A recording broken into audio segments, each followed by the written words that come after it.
আজকে আমি বানাচ্ছি শীতে সব রকমের সবজি, শিম, বেগুন, মূলো, বরবটি দিয়ে ঘন্ট। সরষের তেলে 5 ফোড়ন, পেঁয়াজ কুচি, একটি আলু দিয়ে আলুটা একটু ভেজে নেব। তারপর সব রকমের সবজি, মূলো, বেগুন, বরবটি, শিম আন্দাজ মতো নুন হলুদ দিয়ে নেড়ে চেড়ে ঢাকা দিয়ে সবজিটা একটু ভাজা ভাজা করে নেব।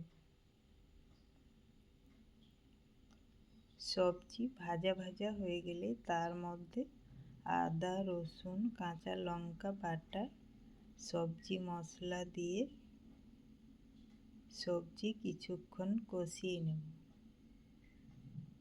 সবজি ভালোভাবে কষিয়ে মশলার কাঁচা গন্ধ চলে গেলে জল দিয়ে নেড়ে চেড়ে ঢাকা দিয়ে সবজি সিদ্ধ হওয়া পর্যন্ত রান্না করব। সবজি সিদ্ধ হয়ে গেলে নেড়ে চেড়ে নামিয়ে নেব। তাহলে শীতের সব রকমের মিক্স সবজির ঘন্ট রেডি।